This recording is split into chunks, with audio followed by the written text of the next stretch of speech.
Welcome to China in Focus. I'm Tiffany Meyer. Our top story.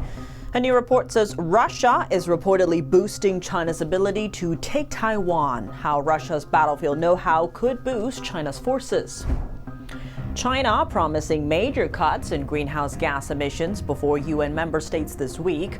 What's behind Beijing's push to challenge America's energy dominance? An expert breaks it down. Taiwan facing its worst flooding in years. Missing families in a buried town. Rescue workers racing against time through the mud. Washington and Seoul at odds over a major investment deal. Trump says South Korea will commit billions in U.S. investments up front, but Seoul disagrees. And the Trump administration moving to revamp the H-1B visa program, considering replacing the visa lottery to favor higher-skilled foreign workers. What this could mean for America. An expert breaks it down.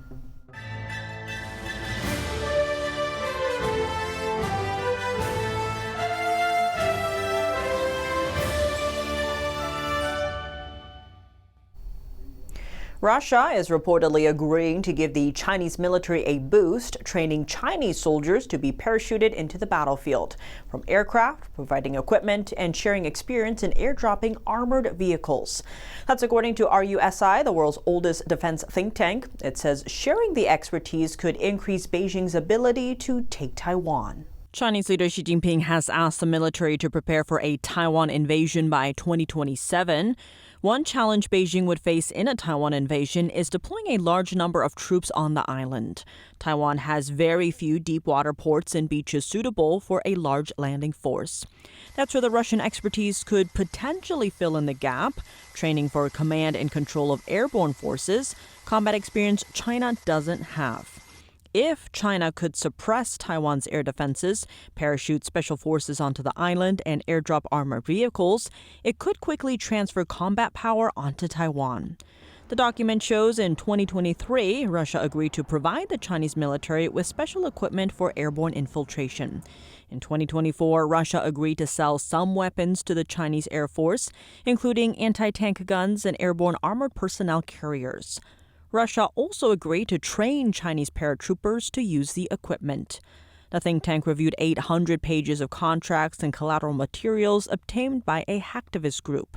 The report says by buying weapons from China, Beijing continues to contribute to Russia's war on Ukraine. UN member states face a choice at this week's General Assembly: buy energy from the U.S. or welcome Chinese electric vehicles. President Trump and Chinese leader Xi Jinping are offering two very different paths. What's really at stake in the head-to-head energy clash between the two superpowers? And what has China, the world's top greenhouse gas emitter, pledged? China will cut its greenhouse gas emissions by 7 to 10% from peak levels by 2035. This marks the first time the Chinese Communist Party has made such a concrete commitment to the world. A Chinese analyst says Beijing is using climate initiatives to divide Western powers, while getting U.S. allies to rely on Chinese products. The United States is the largest financial contributor to the United Nations, yet it often finds itself isolated in General Assembly votes. The Chinese Communist Party, on the other hand, through the debt diplomacy of the Belt and Road Initiative, as well as various forms of aid and investment, has seized control of the economic lifelines of many countries. This economic dependence has naturally translated into political votes.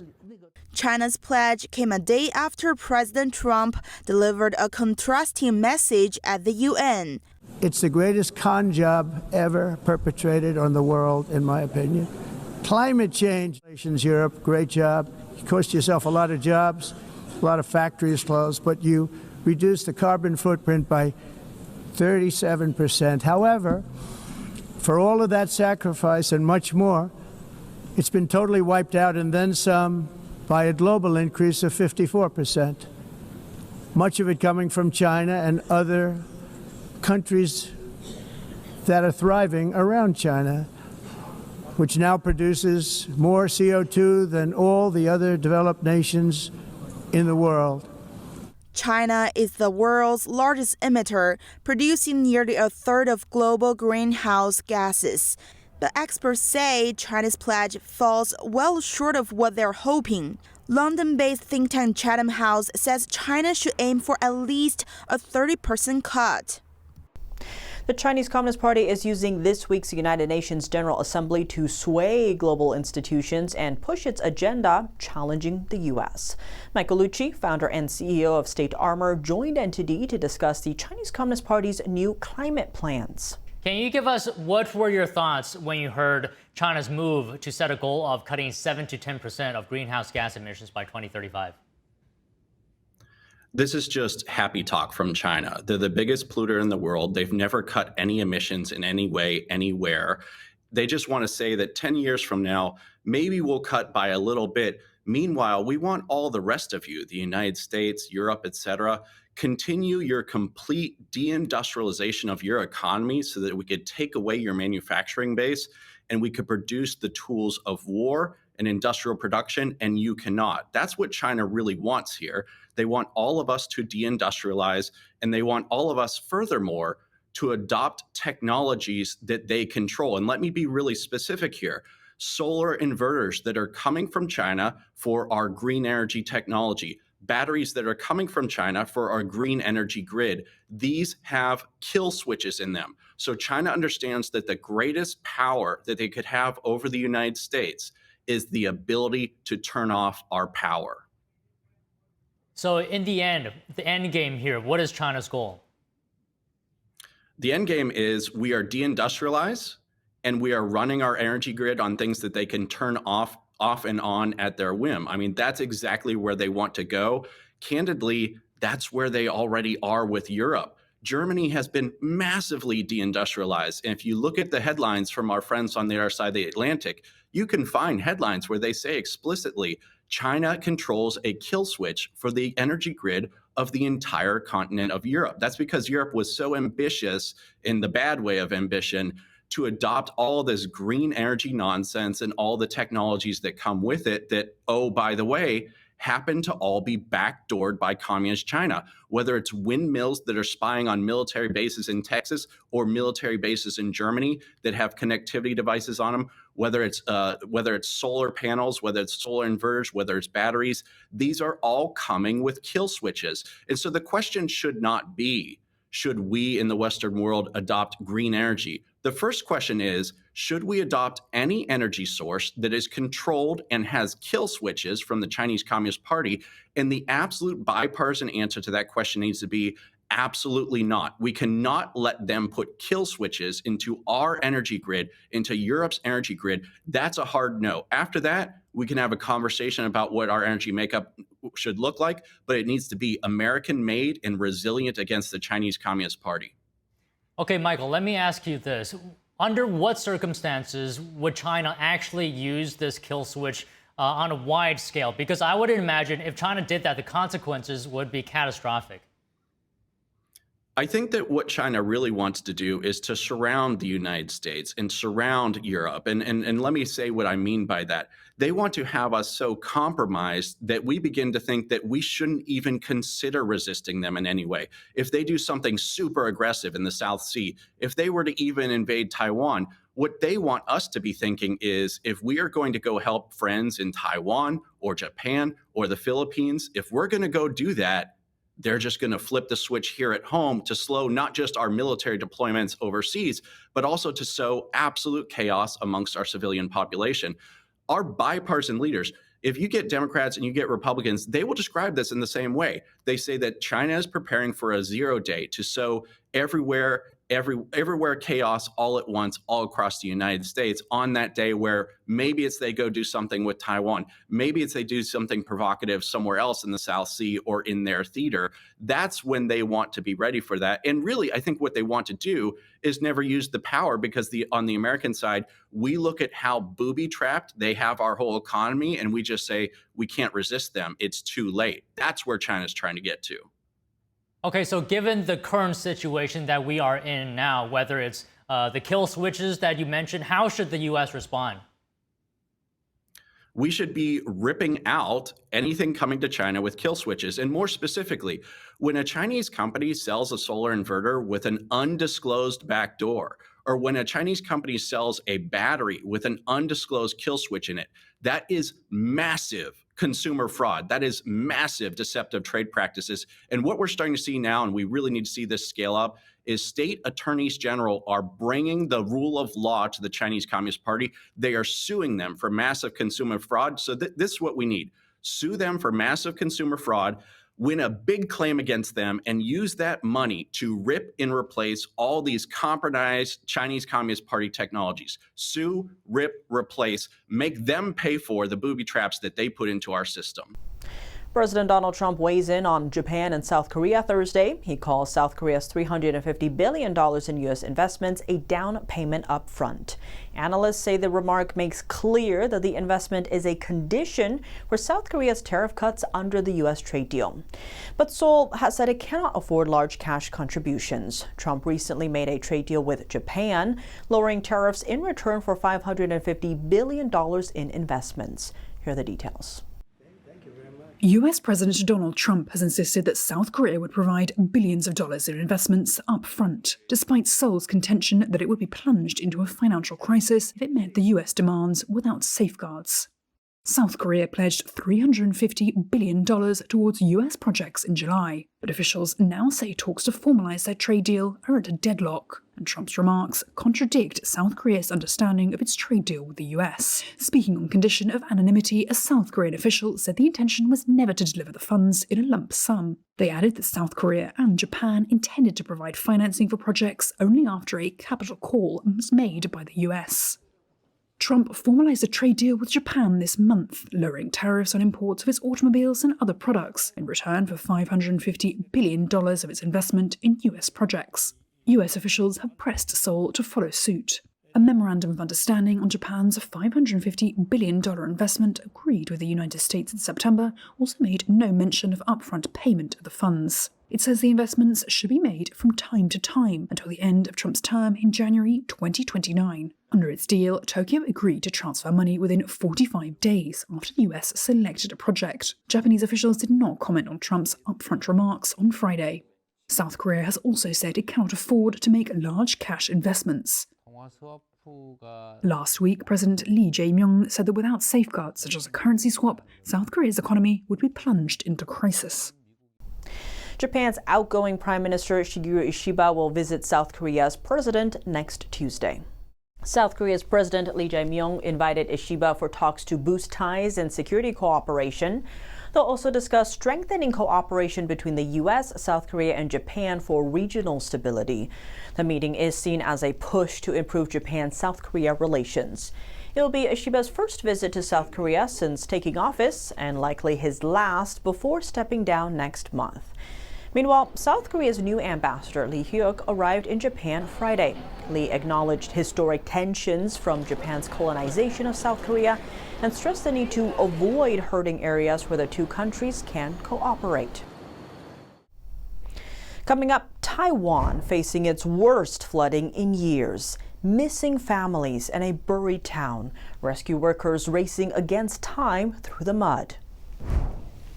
And the Trump administration moving to revamp the H-1B visa program, considering replacing the visa lottery to favor higher-skilled foreign workers. What this could mean for America. An expert breaks it down. More on that after the break here on China in Focus. Welcome back to China in Focus. I'm Tiffany Meyer. Rescue workers in Taiwan battle thick mud, searching for people still missing in the wake of Super Typhoon Ragasa. Here's more. Taiwan rescue workers battled tough conditions as they looked for missing people in the town of Guanfu on Friday. They waded through mud and cut holes in roofs in hope of finding 7 people still missing after Super Typhoon Ragasa's onslaught. This year's strongest tropical cyclone brought heavy rains to the island's eastern Hualien county this week, causing a barrier lake in the mountains to overflow, unleashing a wall of water onto Guanfu. While the floodwaters have receded, dark grey mud continues to blanket large parts of the area. My friends are buried inside over there. Who am I supposed to speak to? How can we find them? Their bodies have been washed over in the floods. The flooding's death toll was raised by 1 on Friday to 15, the fire department said. Satellite imagery revealed the formation of the Barrier Lake from April to August this year. Such lakes are formed when rocks, landslides, or other natural blockages make a dam across a river, normally a valley, blocking and holding back water, hindering or even stopping natural drainage. But the Barrier Lake was barely visible on satellite images on Wednesday. The government has ruled out using explosives to break through the bank holding back the remaining water, fearing it could spark more landslides and worsen the situation. The Trump administration is rolling out new moves targeting the H-1B non-immigrant work visa program. This follows President Trump's $100,000 fee on every new H-1B visa, which took effect last weekend. On Tuesday, the White House submitted a proposal aiming to overhaul the existing lottery system to favor higher-skilled, better-paid foreign workers. The administration says the move is designed to protect American jobs from cheaper foreign labor. Starting Wednesday, the proposal enters a 30-day public comment period before it can be finalized. Currently, the U.S. issues 65,000 H-1B visas each year, with an additional 20,000 reserved for those with advanced degrees. To discuss the potential impact of the new rule and what it means for U.S. competitiveness in the tech race with countries like China, we spoke with retired U.S. Marine Colonel Grant Newsham, a senior fellow at the Center for Security Policy. Now, the recent H-1B visa fee announcements have been making all sorts of headlines. Now, the administration wants to cut reliance on foreign talent in the U.S. tech sector, saying the current, quote, abuses of the H-1B program present a national security threat by discouraging Americans from pursuing careers in science and technology, risking American leadership in these fields. First, do you think this policy can help the White House achieve those stated goals? Well, I think it can. I think you found that certain companies have actually abused the system. It's just the way they do things. If you can get something for cheaper, you're going to do that. And I saw this firsthand when I worked for a major company, and they would tell you very clearly, well, we can get cheaper employees from China, so we're going to put all of our IT in China. So I think this is a necessary and overdue step.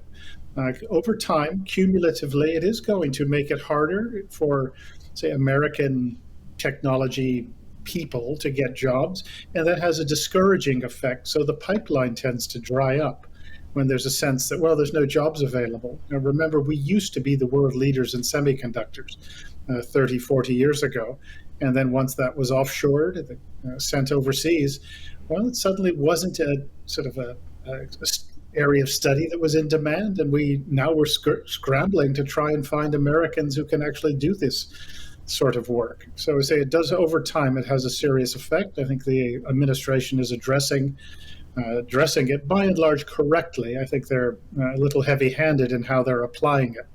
And there's a lot of people who deserve H-1B visas, but the administration runs the risks of sort of dealing with a problem that deserves a scalpel, and they're using a sledgehammer for it. They should have done it with a little more caution. But the underlying problem, I think that is sort of a problem that needed to be addressed, and I think they were right to go about it. And digging into that, critics are saying, this could discourage international students from studying here. There's already been some changes in that regards to begin with. And then, often they come into the country, they study, they get a career, they can stay, get these visas and stuff. What do you make of that argument?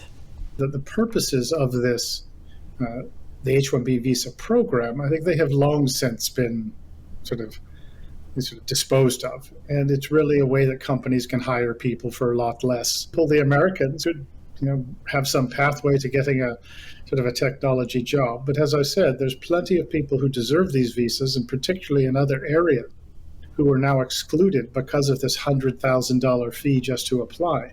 And these are people who in some cases have already made sort of more contributions to the national welfare than most Americans have, and they're sort of iced out. So a little more thought should have been given to how this was rolled out.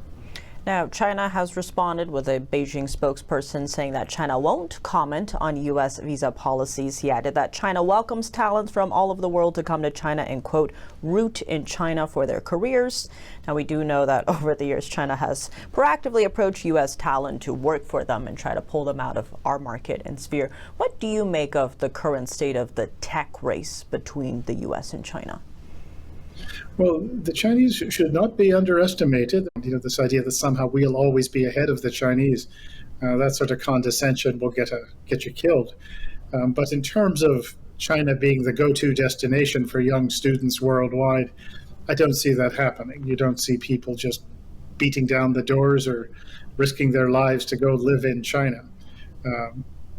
The United States, the free nations, are always going to be the places that people want to live as long as we are.